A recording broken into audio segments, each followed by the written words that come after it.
Hello, hello, hello, attendees. We'll be getting started shortly. We're just waiting for more people to come in, and then we're going to introduce you to this wonderful panel and the moderator, and sit back and enjoy this fabulous webinar that we have put in place for you. Okay, everyone, welcome to our panel. Your fabulous moderator, Miss Gigi Thomas, take it away.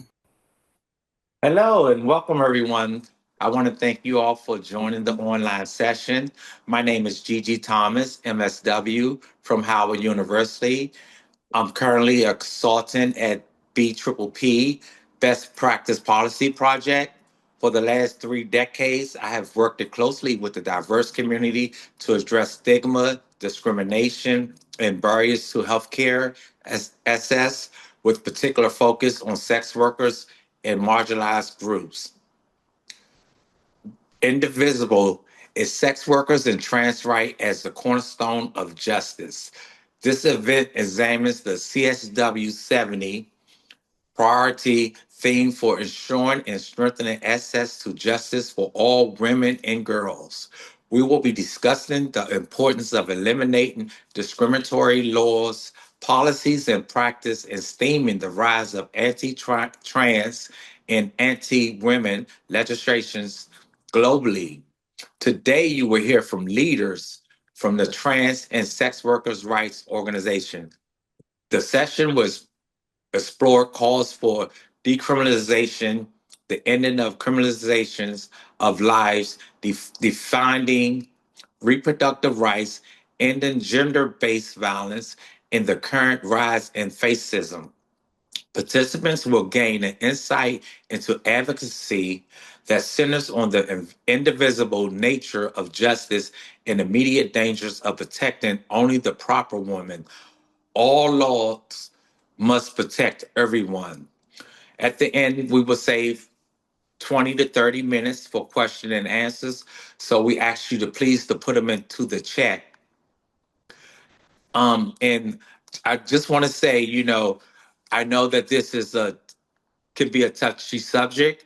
So we ask you when you send your questions, please, be respectful and be mindful. Because if it's not a question that we feel like that is respectful to the community, we will not be putting it out there.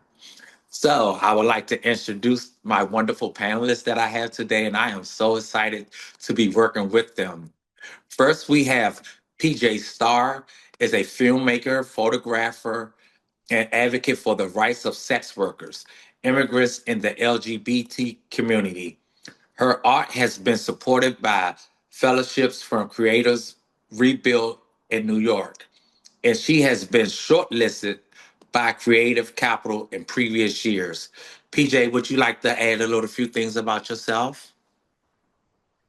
Gigi, I think that really covers my experience. I'm so glad to be here to speak about intersections of our resistance, our art, and our organizing for the rights of sex workers and trans folks. Thank you for the intro. Thank you. Next, we have Bismarck, is a human rights and public advocate with over 7 years of experience working with the marginalized and key population. He currently serves as the HIV focal person for the Black Sex Workers Collective, where he supports HIV prevention, awareness, and community-led health initiatives based in Accra. Bismarck works closely with the diverse community to address stigma, discrimination, and barriers to healthcare access, particularly for sex workers and other vulnerable groups. He is committed to advancing right-based, inclusive public health responses that center the voice and the needs of the marginalized community. Would you like to add anything else, Bismarck? I equally think this covers all my lifetime experience with the community. And it's great to be on this panel. Thank you. Okay. And next we have the fabulous Miss Beyonce Karenji, is a transgender woman, sex worker rights advocate, human rights defender, and a queer feminist with intensive experience in advocacy for the trans and gender equity issues. Now living in the U.S. in New York State, she is the HIV focal person, SRHR, at the Best Practice Policy Project in helping immigrant sex workers and trans people to assess legal and health care services. Beyonce aims to stop violence towards women and girls to promote sex and sexuality education for the youth and to increase young people access to friendly SRHR services across Uganda. Recently, she became an AVAC partner and is supporting their current efforts to better understand and address the PrEP needs for trans women. Miss Beyonce, did you want to add anything else? You muted. You have to unmute yourself. Okay. Next, we have Najela Reed. She is the executive director of New Jersey Red Umbrella Alliance. NGRUA is a working alliance of advocates and allies who are dedicated to promoting, defending, and advocating for the human rights of sex workers in the state of New Jersey in the world. She is also a journalist, a BBW adult web model, and PSO. Formerly a exotic dancer, Miss Reed hosts the Comcast podcast, part of the Unreasonable Fridays network. She strives to make a sex positive space work where people of all races, gender identities, and sexual preference can have their voices heard. Miss Reed, did you want to add anything else? think you covered it. Oh, I'm also queer. I'm asexual. Yes. Okay. So we're going to start with our questions. And so the first question would be, how would you describe the demographic makeup of your organization, of that community? And would someone like to answer that? Oh, I'll volunteer. So for NJ Rua, we have all kinds of people. And I think that's just reflective of the experience of sex workers. We come from all walks of life, whether that's trans women, trans men, BIPOC people. I myself am, you know, the child of immigrants. I'm Black, I'm Asian. We are holding a lot of multiple intersections of experience. Um, Gigi, can you say the question again, please? Okay. How would you describe the demographic makeup of your organization in the community? Thank you so much, Gigi. I will explain that like our organization mostly is based in New Jersey, but most of the work that we do, we are covered in New York and really like targeting immigrants. Um, yeah, I'll say that. Okay. Hey, Gigi, I'll jump in and then maybe Bismarck can follow. Um, I'm here wearing a couple of hats. Firstly, I am a filmmaker and I do have my group Moral High Ground. And that is a group that's dedicated to representations of sex workers, trans folks, immigrants. So, I'm centered in the United States, but I'm also working globally. That might help. I'm an immigrant myself. And then in my role as a best practices policy project member, we work with people all over the United States in every place where people want to make a connection. That includes Arizona, that includes Georgia, it includes the District of Columbia, New Jersey, New York, and many other places. And we primarily work with and are representing sex workers who suffer the force of law enforcement. Not everybody suffers in the same way. So immigrants, BIPOC, trans folks tend to be more impacted by policing and the laws. So that would be who we represent. And I guess I'll throw it to Bismarck. Okay. I think basically the organization I represent is purposely led by sex workers and for sex workers. And we basically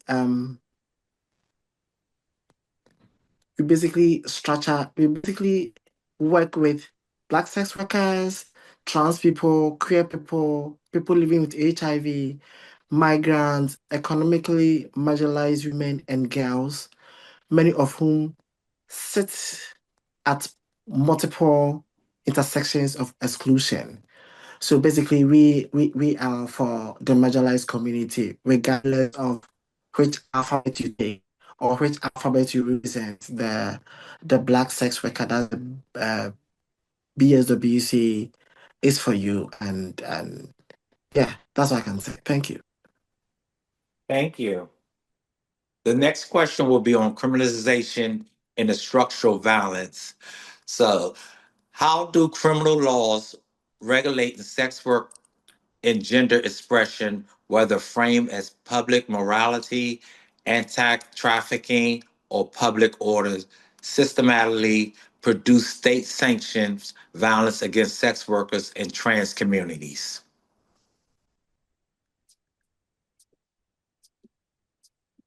Yeah, I will go first. Thank you, Gigi, for that question. I will say that these questions, I mean, these laws that criminalize sex workers, they are always put in, in place,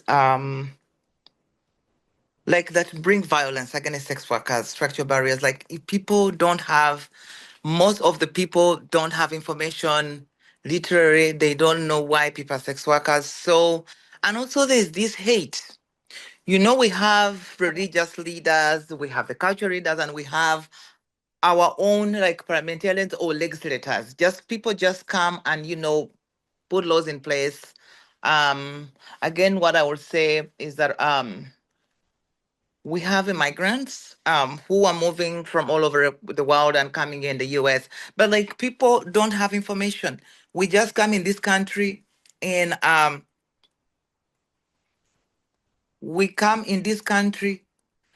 We don't know that this country criminalizes sex work, and we just Google places. You just end up going in a place or a hotel, but then when you go there, you find law enforcers there, you find police, you find everybody there, you are arrested. Or even a client will blackmail you because he doesn't want to pay you.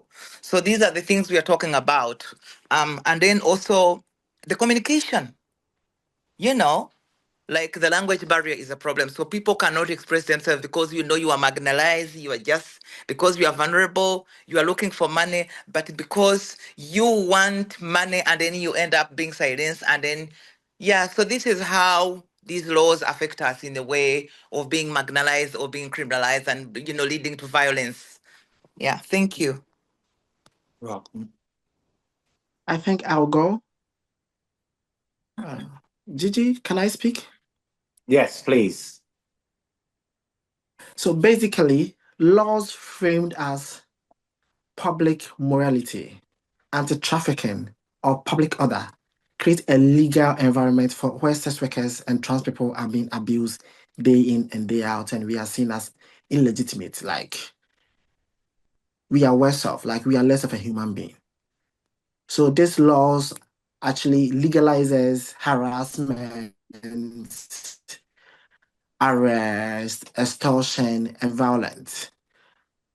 Like the laws are being there for you to for anybody to just prey on you whenever they need. Like whenever anybody wants to beat anybody, just go to any red light district.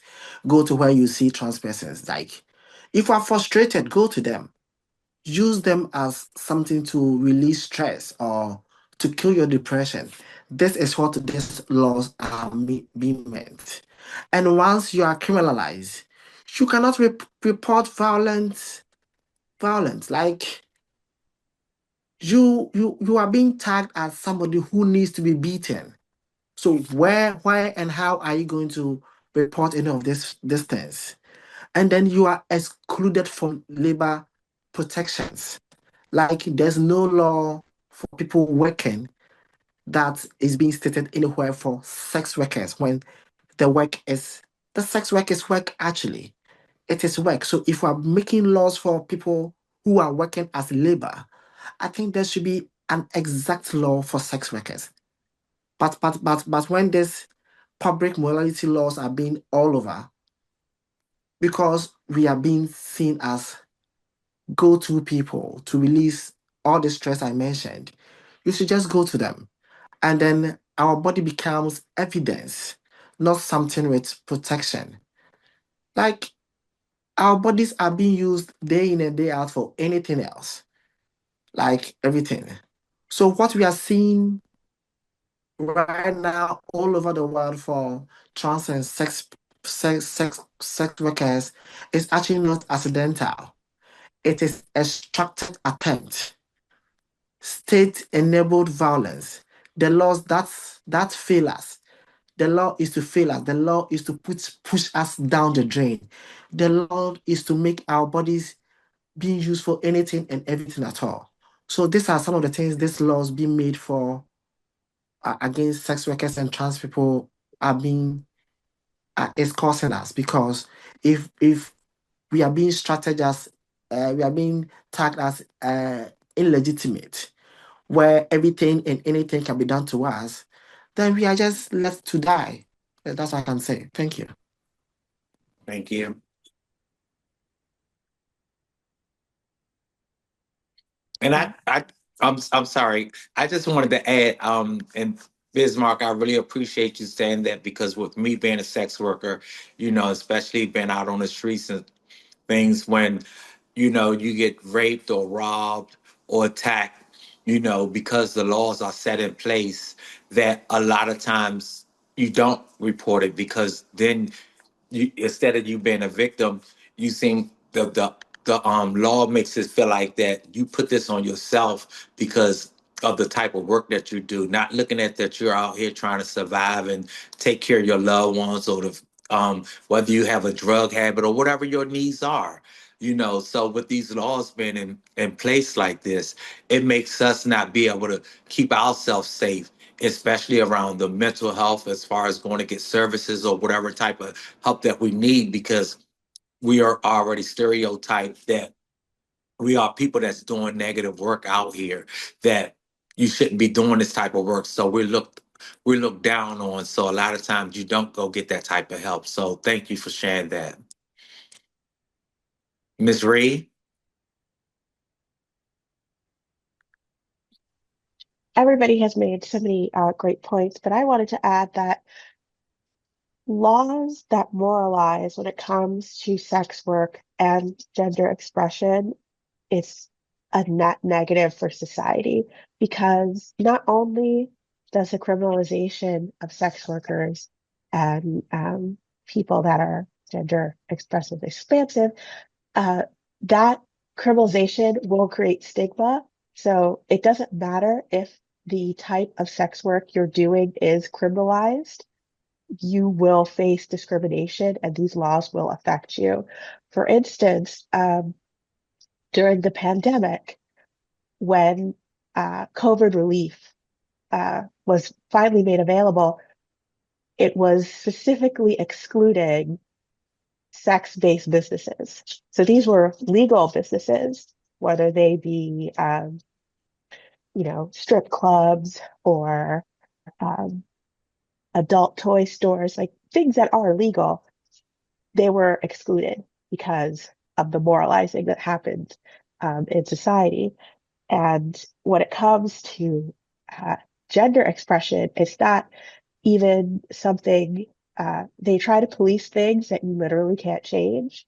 I'm a cis woman, but I've huge hands, even bigger feet, broad shoulders, and I'm 5'9".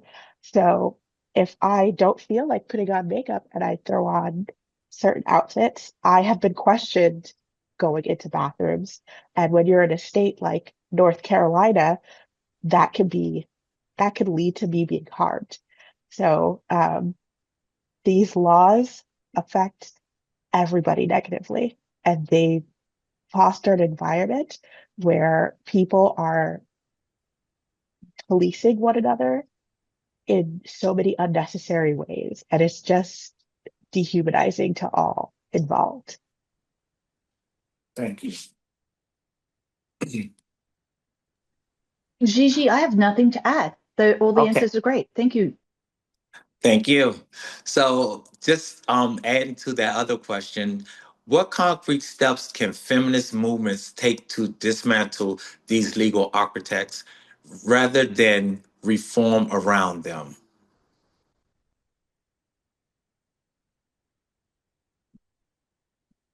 Would you like to take that, PJ? Or start that off? You want me to read it again? Um, so we're talking about dismantling these frameworks. Uh, Yes. of course, removing the specific laws. Oh, my camera is off. Hang on. Uh, of course, removing the specific laws is one element of the process. But what we need to remember is the moralizing and restrictions exist above and beyond the laws. So in cases where specific laws against loitering or sex workers have been removed, it didn't stop the police from doing what they were doing. They found another way. So the system ideologically is designed to protect the women in some kind of way that are seen to be as good women and punish everybody else. So it's going to do that no matter what the laws are. Of course, I'm fully committed to dismantling those laws. But what we also have to do is through education, human rights activities, gender-based justice, uh, dismantle the whole framework, get rid of racism, get rid of homophobia, attack xenophobia. And, so our plans have to be very, very have a very long purview. But there've been so many changes since I've been an organizer, and Mm. things that were unimaginable 20 years ago, we are now able to do despite the current administration. So I know we can do it. That would be my contribution. Yes. Thank you. Gigi, can you read the question again, please, for me? I can. Mm. What concrete steps can feminist movements take to dismantle these legal architects rather than reform around them? I think for me, what I'm thinking, the number one advocacy, we need to have campaigns against these laws. Let's talk about these laws and impunities on how they're affecting women and sex workers and how we are being criminalized. Secondly, we need to hold things like press statements, you know, like like having press conferences, write statements, write, position papers, the things to go out there so that people know our position and where we are standing, and uniting and working together as a team collectively, and knowing. But one of the things I learned yesterday is like these laws are put in place, like for example, things like, for example, when things came, donors started, when these things, the anti-gender movement came, donors started changing their priorities and started funding the anti-gender move, the anti-right movement. So yesterday I got to learn that, the Ben and Jerry, Foundation, it was defunded. They stopped to fund human rights in our work. So you find that us being, you know, I even don't know how to explain it, but us being marginalized, being oppressed, the laws, us even being trans, and then someone like coming, for example, if we are coming, like for example, I've been a migrant, I've come in this country, I've flee my country, I'm supposed to be protected by America. But again, I'm here, the same America is criminalizing me, they are oppressing me, facing deportation. All these things that these laws are put, to bring, again, it all comes back to bring violence, to bring misery in our lives, and all the stuff of things like even these days, it's coming with fascism. For example, fascism that is coming. in the cities around, like sex workers being criminalized because we are seen as people who are disease vectors. We pollute the land because we use condoms and stuff like that. So it really becomes hard. I think we need to go back and draw to the table and learn and do a lot of advocacy, but also teach our communities to get to know how these laws impact our lives. Thank you. Thank you. Okay, Gigi, I'll have to add up to what all my sisters have said, and I think feminist movement must also be confronted with the real truth that not all women are quote unquote um the kind of women they see, the kind of women they think they have to fight for, the kind of women that they think are proper women. Not all women fit into their um real definition of who and how a woman should be. Some feminists continue to treat sex workers as not women at all. Like, if you're a sex worker, you are not a woman. Forgetting that a woman is the person is a woman before being a sex worker. So if feminists are fighting for the right of women and leaving sex workers out, it is a lame thing to do. A really, to me, doesn't make sense at all. Why are you picking and choosing what kind of women you should fight for their right when sex workers are equally women?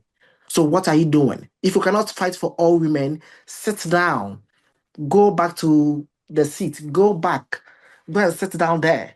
We are all women. We are women before sex workers. So what if we're saying women's rights and sitting on tables where sex workers are being used as all these things we mentioned in the earlier point? Mama, you are not doing the right thing. You are not fighting for the right of women. You are fighting for a selected and ideal kind of quote unquote how women should be. And it doesn't make sense. You cannot claim you are fighting for the right of women, excluding group of women based on how they survive. This is not feminism. This is moral gatekeeping. That's how I see it. They are gatekeeping. They think a woman should do this morally. Gatekeeping for women doesn't make sense to me at all. And then also, if feminism remain credible, it must one recognize sex workers are workers, women and leaders. That feminism groups should know that sex workers are workers. They are, as I said, they are women before becoming a sex worker. So if we are fighting for the right of a woman, we are fighting for the right of a woman who works. Consider and respect the work of a sex worker. If we're feminists, please pick a pen and paper and write this. I am telling you to your face, recognize the work of sex workers as work and leaders as well as you claim you are building. We are feminists are going on building leaders, women as leaders and whatever. When we have great leaders who are sex workers before becoming a woman, and then we have to abandon narrative that frame us as exploited or immoral. Feminist groups should just see sex workers as women and put their work aside. They are women before anything. They are women before becoming a lawyer. They are women before becoming a doctor. They are women before being a breeder. So sex workers are women before becoming sex workers. So they should know that. And then they should stand firmly for bodily anatomy in in all and its forms, not selected. Please, my dear feminists, we are not fighting you. We just want you to go back to your drawing table and know that sex workers are women before becoming sex workers. That's all I can say. Thank you. Thank you. Thank you. Miss Free, did you want to add anything? Yeah, so when you have a conversation about feminist movements, I do want to point out that sex workers have always been a part of feminist movements because, especially in the United States, sex workers were one of the first groups of women to be independently employed and use that money to elevate their communities. And what I would like to say for those who see themselves as, feminist movement leaders who are not sex workers, I think the very basis of changing the carceral architecture of our society is going to be stressing the fact that sex workers are human rights holders. And I know that sounds so basic, but unfortunately, that is where that is the reality of our situation right now. We are still fighting people who want to say that we can't name ourselves, that we don't have the right to claim the word sex worker. And that unfortunately shows how much work there is to be done. Um, and I would hope that feminist movements can move past very rigid ideas of gender because it's just further marginalizing everyone. Because gender as an expression is always going to be something so intrinsic to somebody, to an individual. And if we want to have a powerful movement that can change, can be reformed, we have to move past the idea of that there is a binary that you're either or, and you have to move past the idea of, well, this is how women perform, and there's one uh, best way to perform womanhood. It will do the movement no good. So yeah, that's what I want to say. Thank you. And I just want to steal something from one of our colleagues, and she said it, and I think it couldn't come no clearer, that all women have done some type of sex work, whether it's been for that diamond ring, whether it's been for a job, whether it's been for money or whatever the case may be. So we all need to come together and we need to fight together and we need to stick together. I just wanted to add that in, and that came from Miss Urka Smith. Um, the next question will be, why are sex workers and trans women, particularly those from the global south, still treated as policy subjects rather than policy architects within the feminist movements? And what would meaningful power sharing look like at a national and UN levels? Hey, Gigi, this is PJ. We have a total of 10 questions, and in order that everyone speak, I'm going to opt out of this question. But thank you so much. Okay, thank you. And I was just about to say that we're going to probably take two people on each question for the time because we I'm looking at the time, so we're going to grab two people for each one of these last few questions, please. So whoever would like to speak about that, please share.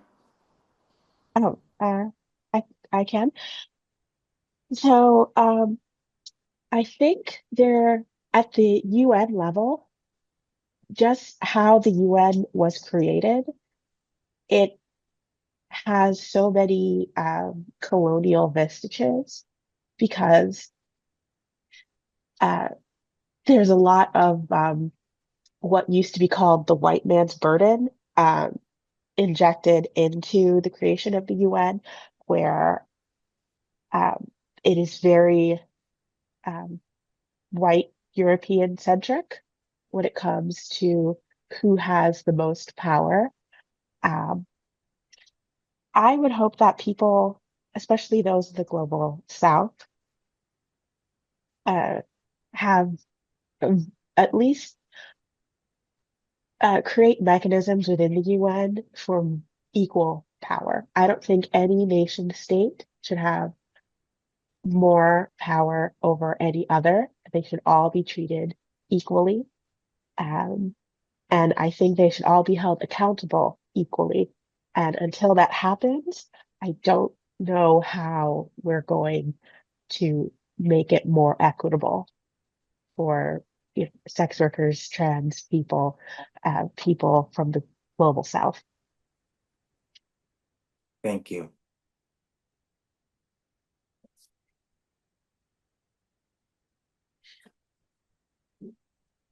Okay. So the next question, in context, where states claim to protect women through anti-sex work and anti-LGBTQ laws, how do we expose the contradiction between protection, rhetoric, and lived realities of arrest, detention, and displacement and forced migrants? And how should global feminist advocacy respond? Hey, Gigi, once again, I will opt out of this question to give others a chance. Yes.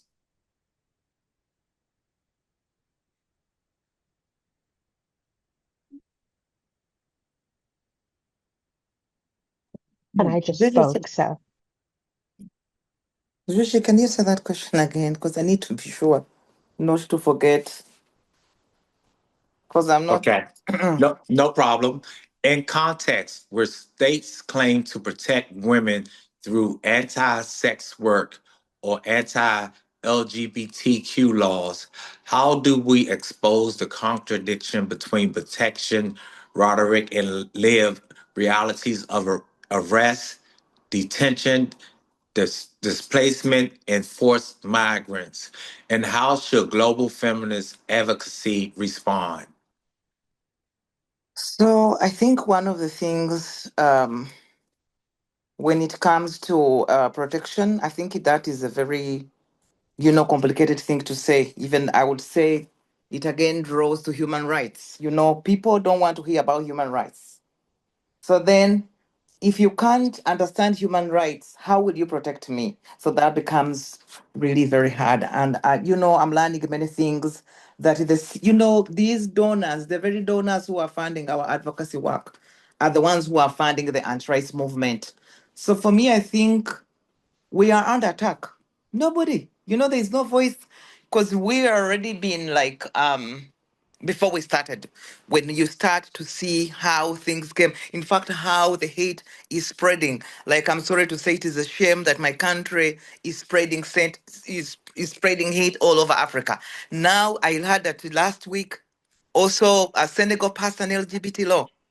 So, these things that are coming, I don't know. I think it's these fundamentalists who are bringing a lot of power and voice against us, like bringing injustices, fighting women's movement, fighting like reproductive justice and everything. So, if these things are being removed everywhere, I think it is these things that are coming, but also with the leaders who are coming these days and the things that are coming. You see the wars that are coming, in the Middle East all over. And, these things are changing the shifts of donors and, they are bringing racism. So, like, you see what, the attacks that are going on. I don't want to say that I will mention the countries, but I think things maybe people are seeing where they want to divert the money and stop this era of human rights because everyone, I'm thinking we are under attack. They don't want our voices to be raised, LGBT voices to be raised, sex work voices to be raised, women's voices to be raised, women and girls. So these are kind of things that are coming up. So for me, I think for these to come up or to continue doing our advocacy work, for example, being displaced immigrants and moving all over because immigration has become a topic all over in Europe. And it is hard because I have a member who has moved because things failed. She was in France, but she's moved all over here. She's looking for assistance, meaning everywhere immigration has become a problem. People cannot find where to live or settle. They are looking for greener pastures. People are coming, not that they come, but they are moving because they are being criminalized in their countries. So these are the things that we are talking about. And then you come here, you find the same things are happening. I'm thinking, let's continue our resilience. Let's continue our advocacy work. Let's stop shout. Let's keep teaching people and people that we are not as bad or we are not criminals, but we do not, as we say for us sex workers, nothing about us without us. We just like save us from saviors. Only wrongs can stop only rights can stop the wrongs. That's all I have to say. Thank you. Thank you. Okay, Gigi, I want to add something. I think there is this new definition of protection. Like I once was listening to one lady on TikTok. She says, and she actually openly supported the laws that criminalizes sex work in the name of saving women. But here's the case: that same laws exposes sex workers to arrest, violence, and displacement. So then I asked her, which women are you protecting?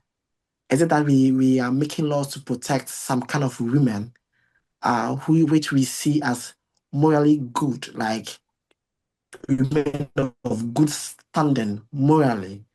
So that is where most of these laws are being made to protect these women, where women who do not fit into their definition of who a moral woman should be are being disciplined, like are being subjected to a lot of harm and pain, lack of health care, and all these things we face as a community. So there's anti-sex work and anti-LGBT laws are the ideas of certain feminist group. Yeah, that's how I see it, because I see a lot of women being in big spaces where they could have spoken for sex workers, but here's the case: they go all out, making the sex work so evil. But I know one or two feminists who are also for us and see sex work as work. But here's the case: we have a chunk of feminist group who see this laws we are making is to protect a certain kind of women, but that same laws is to subject other women to a quote unquote discipline. So we are being left in the spaces for people to abuse you, and then you can't actually report these abuses because you have nowhere to go. So global feminists must be willing to call out all these laws and include sex workers in all these laws. And then I think protection should not be redefined to protect certain kind of women, but sex workers should be included in all laws that are seeking to protect women, including sex workers who are equally women before becoming a sex work. So that's what I can say. Yes, thank you. Thank you. Next question. What's one major hurdle that you're faced it or that you anticipate facing in the work described above? And how did or will you overcome that obstacle? And I'm gonna ask you all just if you can keep it to 1 or 2 minutes of answering because of the time, please. Hey, Gigi, may I speak to this Please. one? Please, And TJ. I'll be I'll be very brief. Yes. You know, at the beginning of my organizing as a young person, uh, if we said the term sex worker in meetings, people in any meeting with human rights lawyers, with anyone, you name it, nonprofit executives, we would immediately be, there would be comments, there would be eye rolling, and maybe at the end, some if there was a male oriented person in the room, they would try to hit on you. I believe that through our organizing and showing that we are human rights defenders, that now most rooms we enter, it's not like this. So we address that barrier and we have made the situation so much better. Any feminist who is listening to this talk, you can immediately, if you have concerns about sex worker rights, okay, have your concerns, but do not be disrespectful. Do not roll your eyes. Do not make negative comments. We all have to live and let live. And many other people have adopted this, and I see that as a success. Thank you. Thank you.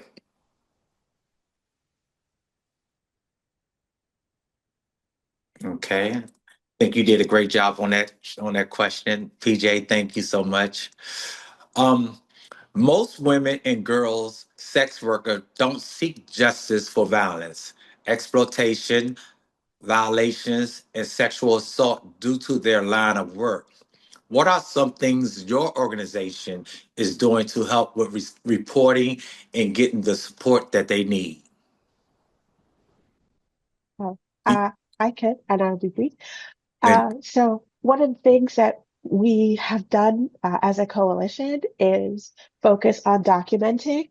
So for the UPR, we do a survey, a large scale survey of sex workers, and we let their voices be heard because they uh, talked so much about how criminalization affected them. And, I also gave my report. And I also think that especially in the United States, where justice is so inaccessible, uh, just doing small things like at NJ Rua, we have a court support program where if somebody is going to court, we will just physically be there with them or like physically have somebody who will go through the steps of trying to get justice or, um, you know, making a report. And it might not sound like a lot, but I think just knowing that there's somebody there Mhm. helps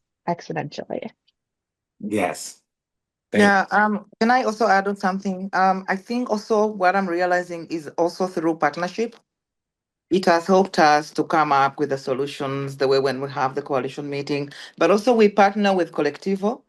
It's also an immigrant sexual, like a Latino, you know, trans and sex work led organization. We partner. We are also working together to see that, we document these things and we have our voices and come with solutions and find out what we can do together, as sex workers and how we can raise our voices. Thank you. thank you. The administration and the justice system are inaccessible, underfunded, and hostile. How has this affected your program and your services that you all provide? Um, and I think for me, the way that the work that I've been moving around, to help people like access healthcare services and legal services, what I found. First of all, people fear to come out. There is this thing of ICE. Now ICE is going in the buildings in New York. I think we've had this. So people are afraid, first of all, to come out. But even I myself, who is doing the work, it is hard for me. And then there is a time when I had a member who was sick. And then I was sent to a hospital. And, a hospital, I won't say the name in New York here. But we couldn't, we had been given a code to access the service, but we were not allowed there. So we had to leave. This is showing that it is making our work difficult, first of all, to access healthcare services. You can't even explain who yourself, you're already afraid because, this new political climate is against trans people. You are worried. So, and, the closeout of healthcare services, even service providers are afraid. Like some hospitals, which I won't mention, they are also afraid to, to give out these services. So it is really making our work difficult or to move around to do our work. Yeah. Thank you. Thank you. Okay, this is the last question. So if you all want to start putting your questions inside the chat so we can go straight into the questions, will be great. And we look forward to getting all the questions that you all have so we can get them answered so you can get a better understanding with this training. What resistance strategies are you using now that you would like to share with others? This can be the fields of communication, art, technology, sex worker, Pacific knowledge that could be helpful in these times. And PJ, I would love for you to answer that. I think you on top of that one. I am on top, and this was the question I was waiting for, and I'm so excited. The first thing is I want to show to all our audience, our lovely audience, our magazine. This is a form of art, and it is available. It's let me hold it right up, and there's the back cover. It's free for sex workers and trans folks. It's totally free. But if you're an ally with a donation of $5, we can definitely get to this to you. And why did we create this art?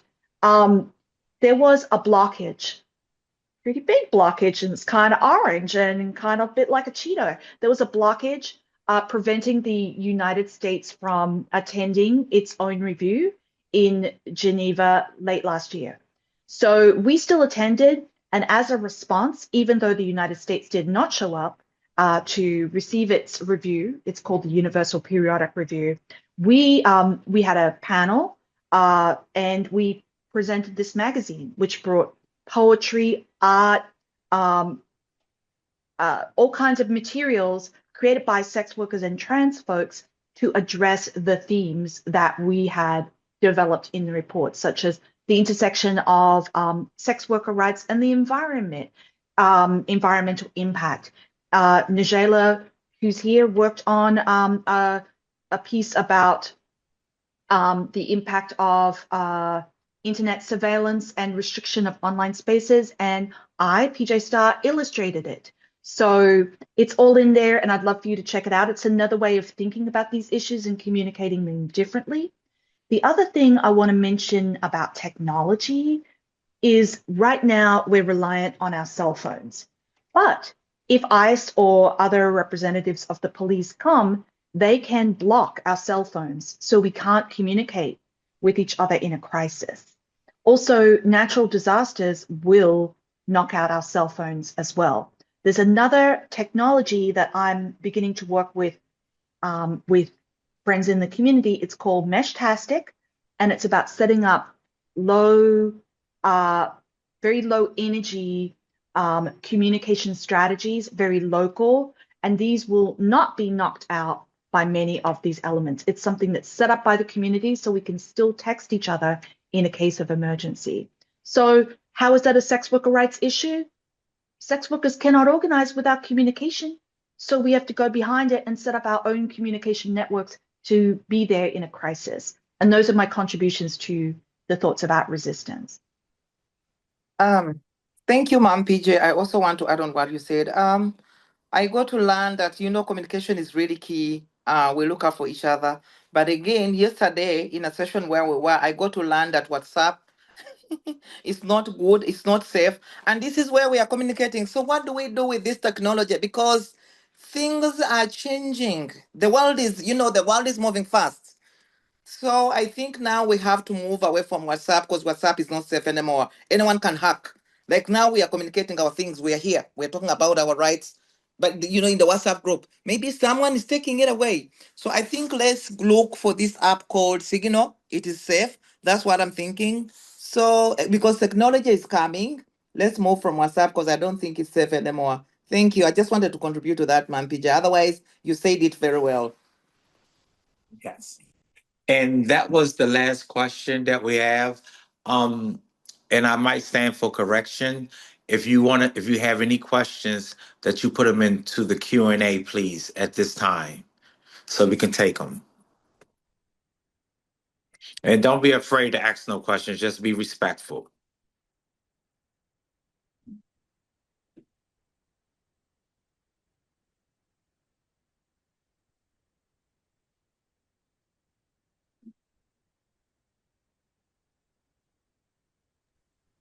Hey, while we're waiting for the questions to come through, may I ask our magnificent chair Gigi Thomas. Were there any of these questions that you would have liked to have answered? Anything that speaks to your heart? It was a quite a few, but what one major hurdle that you face or that you anticipate facing in the work described above? And one of the things that I faced it was being being judged by others, you know, because of the way that I dress, because I have big breasts and a big old tail, you know, and I wasn't always trying to be sexy, but I like being sexy, you know, but so I would work the streets and I would work a job. But inside my job, they would still look at me as um being dressed too prerogative, which was very uncomfortable for me. But I found my identity in myself, so that was one of the things I was just like, it wasn't about that I was coming to work to do sex work at my job, but this is the person that I am. So I had to build up my confidence because I was feeling like I was always being judged and wasn't being accepted. So that was a big hurdle for me, you know.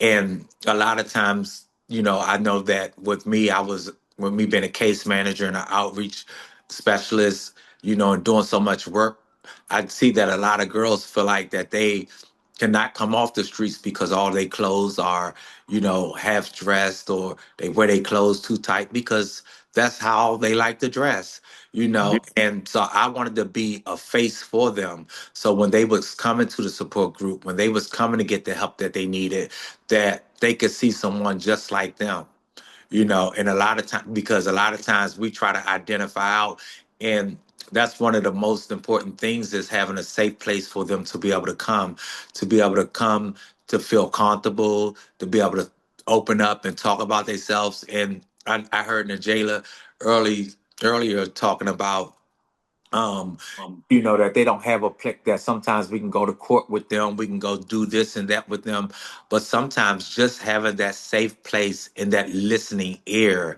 is so important for people like myself, to be able to come and just know somebody's listening, because we might not get help from that doctor or that lawyer, um, or the judge, you know, but just having someone there that we could be able to come to, that can listen to us and also give us suggestions, of how to deal with certain things. And sometimes not even just a suggestion, just listening to a person, listening to you and just knowing that they care is really important. So yeah, I just wanted to add into that.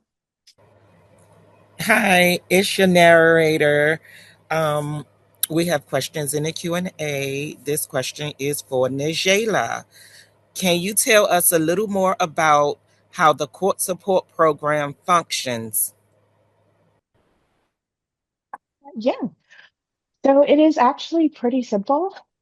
Usually people will come to us, and it actually doesn't have to be a court date, or a court thing that is about you being a sex worker. We've supported people who were um, uh, trying to fight eviction, because unfortunately in our community, people will be unfairly evicted often. So we've helped people um, fight horrible landlords. And you usually just email us at New Jersey, all spelled out, NJRUA, or New Jersey, all spelled out, RUA at gmail.com. You can also just go to njrua.org and contact us. And right now we don't have as many people uh, available to do it. But if we have somebody who's available and close, or somebody willing to travel, we will just try to find somebody to help you. So it's a very grassroots effort, you know. I've done it at times where I just got on the bus to Edison from Bergen County, New Jersey, and went to the courthouse. You know? Thank you, Najela. We have another question. The question is for anyone on the panel.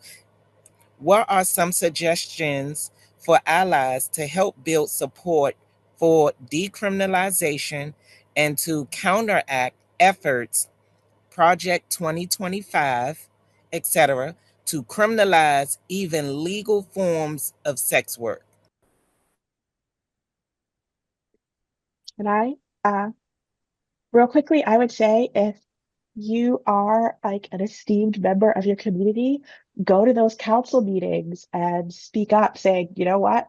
I am a member of this community and I don't believe in criminalization.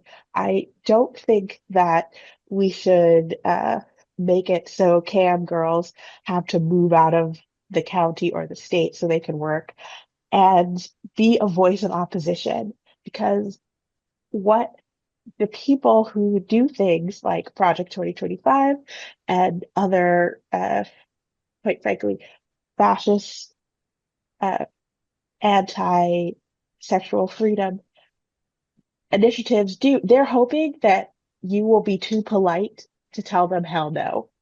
So what we need are people who are emboldened to say, actually, you don't speak for me. I have my own mouth, and this is what I want. I want decriminalization. I want people to have their human rights. Let me add on something also. I think through forming coalitions, alliances, and looking out to allies who can help us fight these impunitive laws. For example, New Zealand, there's that organization looking out to organizations like the one you brought. You remember the organization that looked at you and said, "We want to work with sex workers. We want to know that you know. We want to know the issues and stuff like that." So we should look at such allies who are there to help us to form alliances, and we call people who we call allies, not our enemies. Yesterday, I was in a session. We were talking about donors, progressive donors to account, but many people moved out.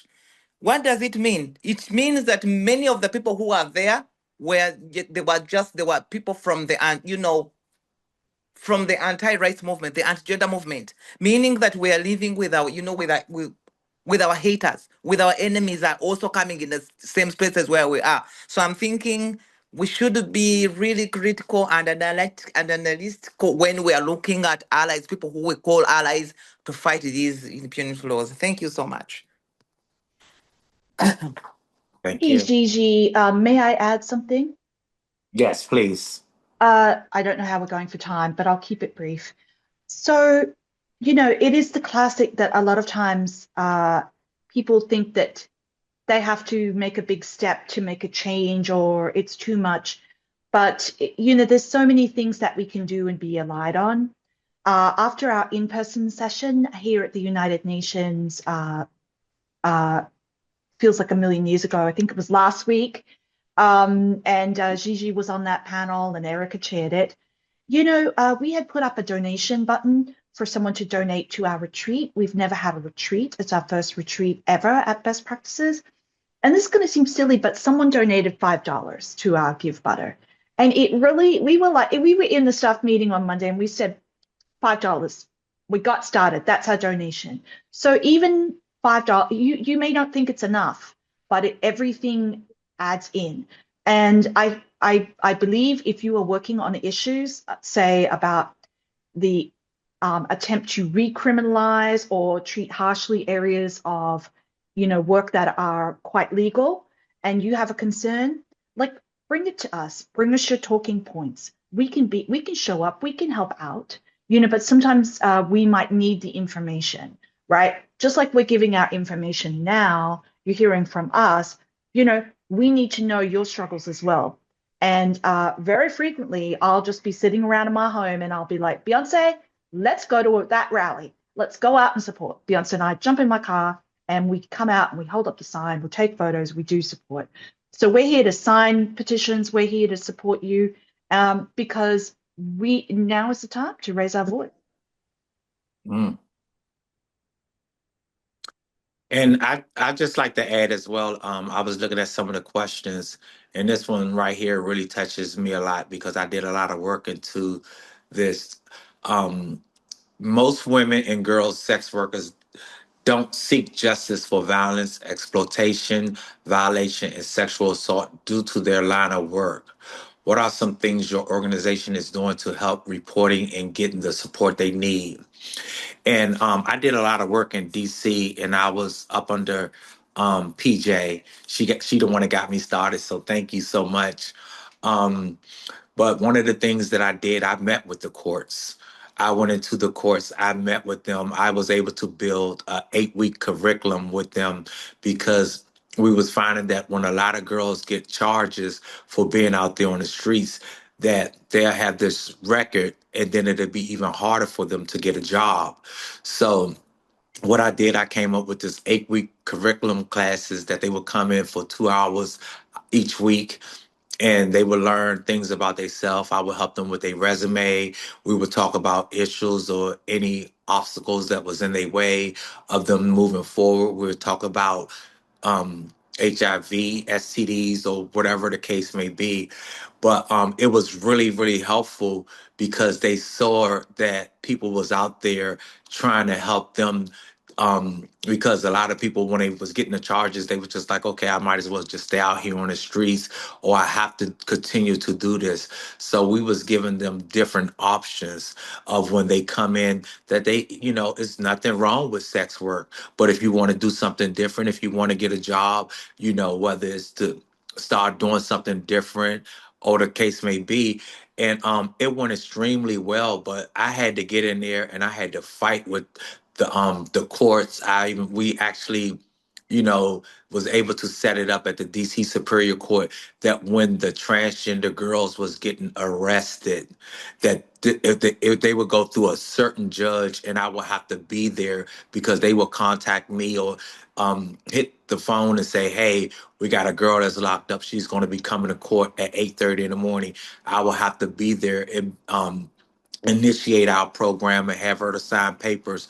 But it was good for the girls to be able to see that it was an organization that was out there that was supporting them and that was helping them. And with the administration that we have now, this is kind of hard to do because they're trying to stop everything. They're trying to defund everything. So it makes it really hard for us. So, that's one of the things that we could just look back into as far as how can we help them instead of harm them. That's really important. So I just wanted to share that piece as well. And Eric, I see your hand up. Uh, Oh, I'm sorry. I had my hand up. Just letting you know we have 5 minutes. okay. And we do not have any current questions. So if we don't have any questions, I want to say thank you all for coming out and supporting us. You know, please feel free to donate because we're a small organization, but we're doing a lot of big work out here.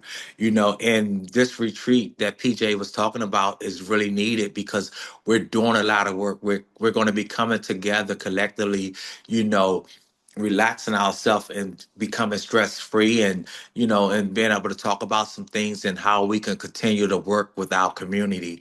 So again, thank you all for coming out support. Please grab a magazine. The magazine is great, have a lot of information in there. And again, thank you all and you have a good day. Appreciate it. Thank you. Bye. Thank you, everyone. It's been wonderful. Thank you. Thank you, And you Mom all did a PJ. great Love job and you. y'all look fabulous. Yeah. Oh my Thank, God. I was thanks for about to having say. us. Yes. And you should have too. You look amazing.